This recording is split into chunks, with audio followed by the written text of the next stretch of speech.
The Nigerian Opposition Coalition (CUPP), after receiving credible health intelligence and having researched into the reported planned lifting of the lockdown of Abuja, Lagos, and Ogun State, consulted health experts, conducted a detailed survey, analyzed the pattern of spread since the imposition of the initial lockdown, and reviewed the guidelines for the lifting released by the Presidential Task Force, has now come to the conclusion the opposition coalition CUPP reject the decision by President Muhammadu Buhari-led federal government to lift the lockdown without putting in place measures that can control the growing rate of infections. Nigerians will recall that following the address by the President on the 27th April 2020, we had immediately stated that the opposition received the announcement of the proposed lifting of the lockdown with reservations, pending the study and research by our experts. Based on the outcome of the effort, we have come to this unimpeachable conclusion that what Nigeria rather needs now is a national lockdown and not lifting of the partial lockdown. This is fundamental because, like we had highlighted in previous statements, a lockdown on its own without complementary action was not going to achieve much. The statistics of the pandemic today justify this position of ours. Nigeria is one of the countries with least testing capabilities. Fellow countrymen, can you imagine that with all the media noise and volume of money spent, including loans and donations being taken and received left, right, and center by President Buhari government, our dear country Nigeria, with a population of over 200 million people, have tested only 12,800. And I repeat, 12,800 citizens from 27th February 2020, the day the index coronavirus testing was positive. To date, with an approximate of over 2,000 infections, while our neighbor Ghana, with less population, has tested 120,000 people with around the same 2,000 infections. South Africa tested 210,000, Egypt 100,000, Morocco 40,000. And with this weak performance of testing only 12,800 since the infection started, how can Nigeria test people when lockdown is lifted with probability of more infections? The NCDC is talking of running out of testing kits and talking of no bed space, even with little case of 2,000 reported infections. Infection of doctors has moved from 40 to over 100 in days, and the president's only remedy is to be watching his TV, be waiting for the news of foreign vaccine to be made, because he has no idea or has the capacity to even try to develop home remedies like Senegal and Madagascar. And you want to allow such a man open the gate for people to roam the street because he ruined the economy and squandered the palliative that would have kept people at home. In view of Section 14 of our Constitution, of what use is he being president, apart from issuing a detailed and pre-recorded speech whenever it suits him? The true test of leadership is here, staring us in the face. No money, no economy, no attempt to assemble our doctors and local herb experts to try something. Even those trying to develop local vaccines are not getting federal attention. The president prefers us to wait till our former slave masters develop something as usual. Nigerians, be careful as you come out, because the worst can happen now, as the health institutions and strategies Buhari put out are weak. And I repeat, are weak. That is why we are not comfortable with the plan to officially open the lockdown and allow people move in crowd with no capacity to handle the possible fallout. We hereby declare that President Buhari's lifting of the lockdown without complementary action cannot achieve the targeted aim of revamping the economy, as the virus will painfully and unfortunately spread again, and thereby force the government to shut down again, and this time under that circumstances.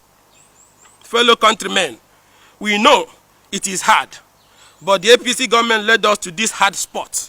They wasted over 10 trillion in revenue and borrowed funds and could not bear the economy.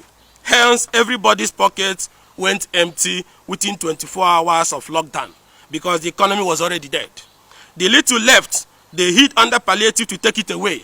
It is not our fault that we had leaders who came to change and indeed change us into poverty capital of the world, broke down our security in all parts of the country, and divided us on ethnic and religious ground.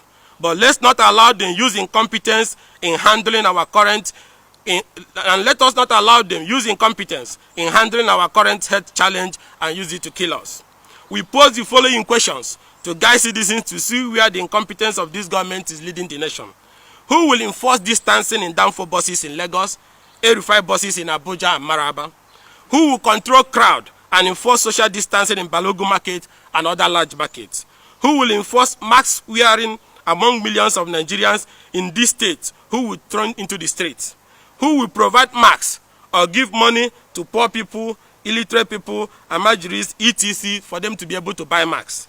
Who will stop corrupt police officers and other compromised security personnel who will turn to collecting bribe to allow buses overload and for people not wearing masks to go free? Does the NCDC have the test centers, kit, and personnel for such pressure that will come with lockdown lifting? The question are legion.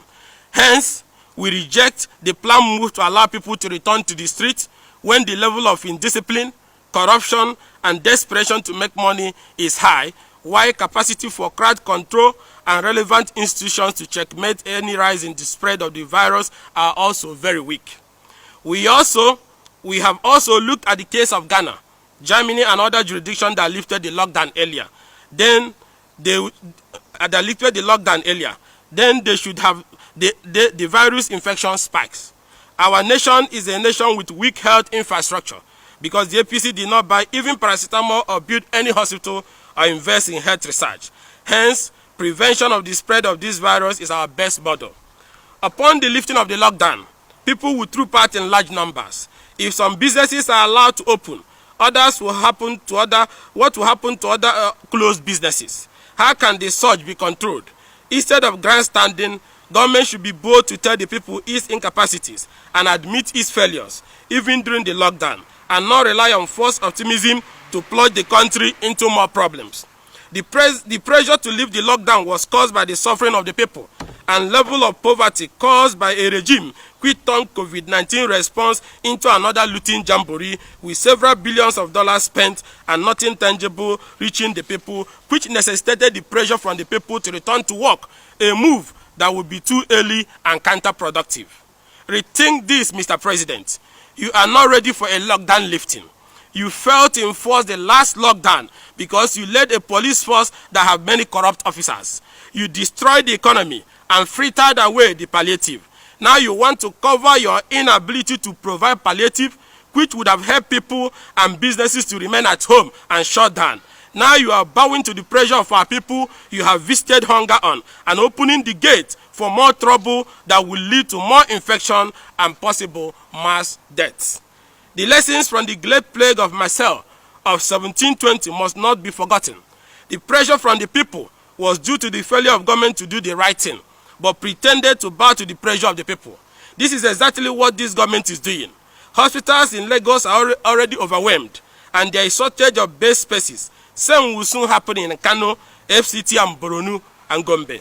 If there is a spike, how would the victims be cared for? When that unfortunate time comes, the president will not remember the economy. The Great Plague of Marseille is a huge warning to government never to prioritize the economy ahead of human lives and public health. It can be a very costly mistake. Also, Nigerians has at least 113 health workers already infected. It shows that the medical manpower for the fight has already been greatly reduced.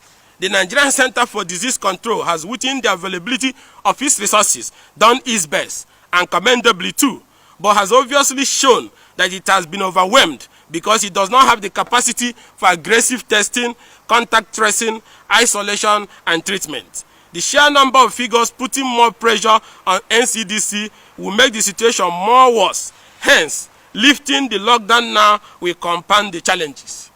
After extensive investigation and review of information at our disposal, facts show that government have not put in place any sustainable sensitization or proper machinery in motion to curtail the spread of the virus after the lockdown lifting.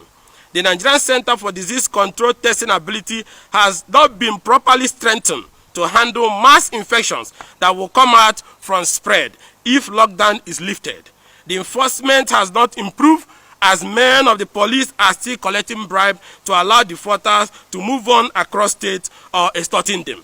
The use of masks has not been made legally compulsory to allow for prosecution or punitive actions against defaulters.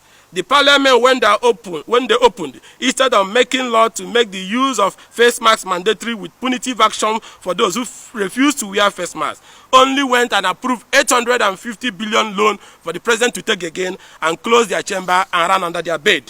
The access to masks by poor people or less privileged who will be thronging public places, buses and markets have not been put in place. And in view of that, we, the opposition, wish to warn that we do not subscribe to nationwide lifting of the lockdown with weak health measures which cannot handle a viral spread.